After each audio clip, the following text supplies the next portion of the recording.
हम आप जैसे नागरिक ये सोचकर सो जाते हैं रात को कि सैनिक इसका जवाब दे देंगे। मैं लद्दाख में हूँ और आप देख रहे हैं सिंधु नदी को बहते हुए यहाँ, और वो जो पहाड़ियाँ हैं उनके पीछे नुब्रा और चांगतांग के वो इलाके हैं जहाँ पर ये तनाव बढ़ता जा रहा है। हजारों सैनिक वहाँ ले जाए जा चुके हैं। सामान्यतः जब सीमा पर तनाव होता है तो हम आप जैसे नागरिक ये सोचकर सो जाते हैं रात को कि सैनिक इसका जवाब दे देंगे। मगर मैं आज आप लोगों को ये ज़रूरी बात बताना चाहता हूँ कि इस बार सिर्फ सैनिक जवाब नहीं, दो तरफा जवाब हो और उसमें नागरिक जवाब भी हो। तो आप जैसे नागरिक दिल्ली, मुंबई और बेंगलोर और अनेक शहरों से क्या कर सकते हैं इसमें, ये समझने के लिए पहले हमें समझनी होगी चीन की ये हरकत और वो ऐसा क्यों कर रहा है। आपने देखा होगा कि ये सिर्फ भारत के साथ नहीं हो रहा है, बल्कि पिछले कई हफ्तों से चीन ये दक्षिण चीनी सागर में वियतनाम, ताइवान और अब हांगकांग के साथ भी छेड़खानी कर रहा है। और मेरा ये विश्लेषण है कि वो ये सब किसी देश के साथ दुश्मनी के वजह से ज्यादा अपने अंदर की समस्याओं को सुलझाने के लिए कर रहा है। आज चीन को सबसे बड़ा डर है तो अपने जनता से डर है। उनकी 140 करोड़ की आबादी जो कि एक बंधुआ मजदूर की तरह बिना मानवाधिकारों के चीनी तानाशाह सरकार के लिए काम करते हैं और उसे धनी बनाते हैं, जब वो नाराज हो जाए तो फिर एक क्रांति की सी परिस्थिति बन पड़ती है और इससे चीन बहुत डरता है। आज कोरोना के प्रकोप के बाद चीन में फैक्ट्रियां बंद हैं, एक्सपोर्ट्स बंद हैं और बेरोजगारी 20% तक बढ़ चुकी है। लोग बहुत नाराज हैं, क्रांति हो सकती है, तख्ता पलट हो सकता है। इसीलिए चीन पड़ोसियों से दुश्मनी करके अपनी जनता को अपने साथ जोड़ने में लगा हुआ है और ये पहली बार नहीं कर रहा है। 1962 में जब भारत के साथ जंग की तो वो जंग भी उसने अपने जनता को संभालने के लिए की थी। तब 4 साल का अकाल और भूखमरी हुई थी और इससे ध्यान हटाने के लिए ये जंग की थी।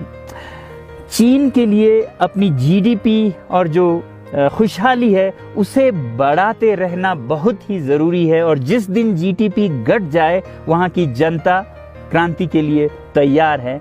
मैं तो कहता हूँ कि इस बार भारत की बुलेट पावर से भी ज़्यादा वॉलेट पावर काम आएगी। जो नागरिक पैसा खर्चते हैं चीन के सामान को खरीदने में, ज़रा सोचिए, हम आप भारतीय उद्योग को मारकर चीन से मूर्तियों से कपड़ों तक हर साल 5 लाख करोड़ के सामान खरीदते हैं और फिर यह पैसा आगे जाकर हमारे सीमा पर हथियार और बंदूक बनकर हमारे सैनिकों के मौत का कारण बन सकती है। तो इसलिए अगर हमारे देश के 130 करोड़ लोग और 3 करोड़ जो भारतीय बाहर के देशों में हैं, सब मिलकर भारत में और बल्कि दुनिया भर में एक boycott made in China movement या अभियान शुरू करते हैं तो आज दुनिया भर में चीन के प्रति रोष है। हो सकता है कि सारी दुनिया साथ आए और इतने बड़े स्तर पर चीनी व्यापार का बॉयकॉट हो कि चीन को जिसका सबसे बड़ा डर था वही हो, यानी कि उसकी अर्थव्यवस्था डगमगाए और उसकी जनता रोष में आए, विरोध और तख्ता पलट। और अगर हम ऐसा नहीं करते हैं तो कितनी बदनसीबी की बात होगी भारत के लिए, ज़रा सोचिए। एक तरफ हमारे सेना सीमा पर जंग लड़ रही होगी और दूसरी तरफ हम आप चीनी सामान, मोबाइल से लेके कंप्यूटर्स, कपड़ों से लेके खिलौनों तक को खरीद कर उनकी सेना को पैसा भेज रहे होंगे, चीन की सेना को। ये तो हुई हार्डवेयर की बात। दूसरी तरफ हमारी युवा चीनी सॉफ्टवेयर, एप्स, गेम्स जैसे टिकटॉक, चेरिट, इन सब में मस्त, उन्हें दूसरी तरफ से करोड़ों करोड़ों का पैसा भेज रहे होंगे। तो इसलिए बहुत ज़रूरी है कि हम एक नागरिक जवाब ज़रूर दें और इसे एक अभियान बनाएं ग्लोबल मूवमेंट की तरह। ये बॉयकॉट मेड इन चाइना का जो अभियान है वो भारत के लिए भी एक वरदान साबित होगी। जैसा कि हमारे प्रधानमंत्री ने एक विजन हमें दिया था स्वावलंबन का, सेल्फ रिलायंस, वो तब हो सकता है जब हमारे अपने उद्योग फलें फूलें।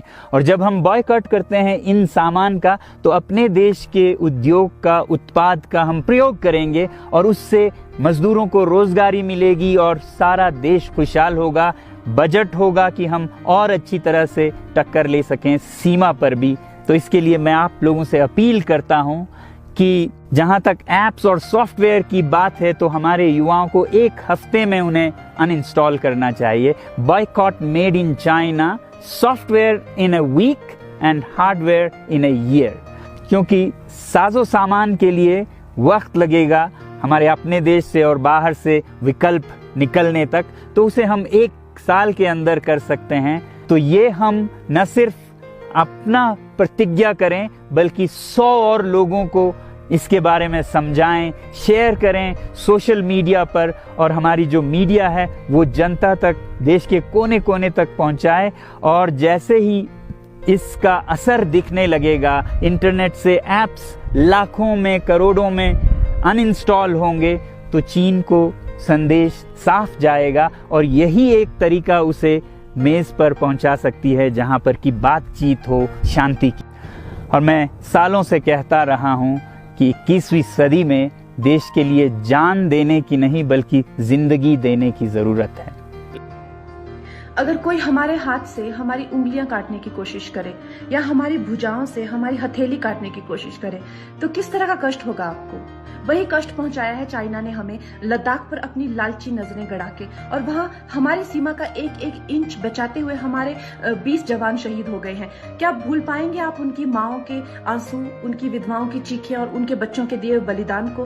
क्या ये सोचना ठीक है कि सेनाओं का जो सरहदों पे जो युद्ध होता है वो सिर्फ सेनाओं का होता है, वो सिर्फ सरकार का होता है? क्या उसमें हमारा कोई योगदान नहीं है?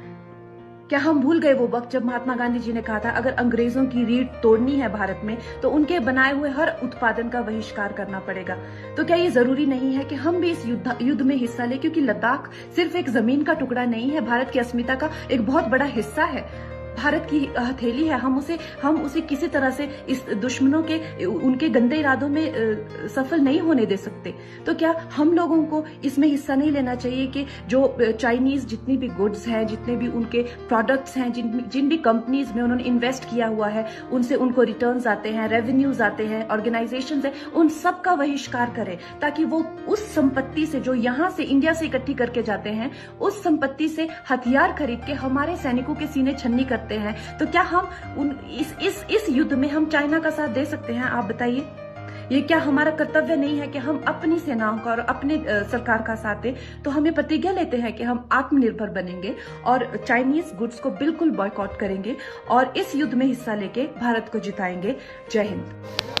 हाय फ्रेंड्स, हम लोग जा रहे हैं चाइना बॉर्डर, पालीन, कोलोरियांग, और रोड जो है वो नहीं है, फिर भी इन रोडों के सहारे हमें वहाँ तक पहुँचना है, क्योंकि एक जगह पर आने के बाद में रोड ख़त्म हो जाती है, उसके बाद में ऐसे ही पहाड़ों के बीच में से हमें जाना होता है। और ये हमारा ट्रक है जिससे हम लोग जा रहे हैं। तो बढ़िया है, आप उधर मस्त रहिए, हम लोग इधर देश के लिए कुछ ना कुछ कर रहे हैं। आप लोग भी उधर थोड़ा सा चाइना के ऐप को डिलीट करो यार, बायकॉट करो उनका, और उनके प्रोडक्ट्स को भी बायकॉट करो यार। मतलब कि हम लोग इधर देशभक्ति जगाओ अपने दिल में, हम लोग भी देशभक्त की तरह यहाँ पे हैं।